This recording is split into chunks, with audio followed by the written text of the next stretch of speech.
Ga wasu daga cikin kyawawa mu'amala wanda ake so musulmi ya sifantu da su: haƙuri, barin jayayya da musu, haƙuri da juriya, cika alƙawari, gaskiya, kishi. Manzon Allah Sallallahu Alaihi Wasallama ya kasance fuskarsa tana canzawa saboda fushi idan aka taɓa hurumin abin da Allah ya haramta.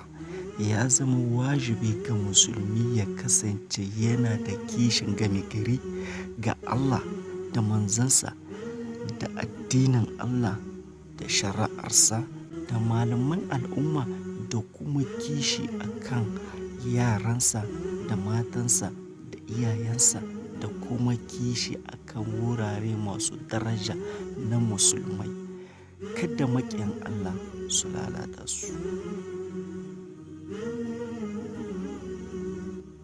Na 7, tausayi da biyayyar iyaye, sadar da zumunci, rufe ido daga kallon haram da hijabi, da kuma neman izini kafin shiga gidan mutane. Na 10, kunya. Na 11, istighfari, neman gafara.